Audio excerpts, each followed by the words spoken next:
Watching Bertha Russell's Carrie Coon, cunning lady's maid Turner, Kelly Curran, make a grand return as the affluent Mrs. Winterton has been one of the highlights of the Gilded Age Season 2. The HBO series concluded last week with Enid Winterton discovering, to her frenzied terror, that Mrs. Russell had stolen her beloved Duke of Buckingham, Ben Lamb.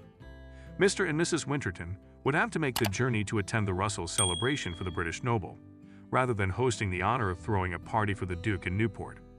Mrs. Winterton, née Turner, was so offended by the slight that she swore retaliation. She tries to ruin Bertha's big moment in Close Enough to Touch, the 5th episode of the Gilded Age Season 2. The plan only goes wrong.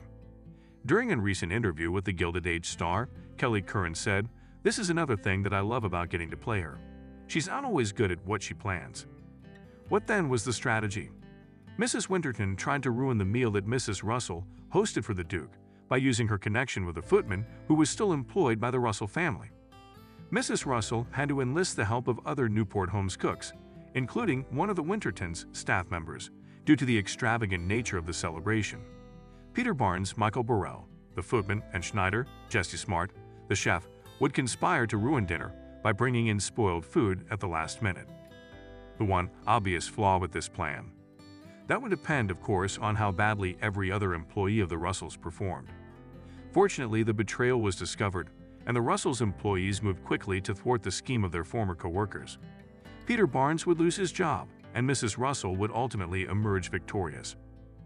The crazy thing about the woman who was formerly known as Turner's scheme is that it would only work if she believed her old co-workers wouldn't be capable. Curran acknowledged that something wasn't particularly smart, but the character is made more complex by it. She's not always a good performer. Curran described the character's messiness, infirmities, and the difference between her expectations and reality as kind of like the totally muddy delight of getting into her humanity and making her less than just an archetypal villain. She has a tendency to behave without fully thinking things through, self-sabotage, and act before thinking things through. However, I find that to be both what draws me to her and what makes me sympathetic to her. There are 3 episodes left in the Gilded Age Season 2, but Mrs. Winterton's own shortcomings prevented her from defeating Bertha Russell this time. This driven young lady still has plenty of time to exact her retribution. Or will the unstoppable Mrs. Russell triumph over her?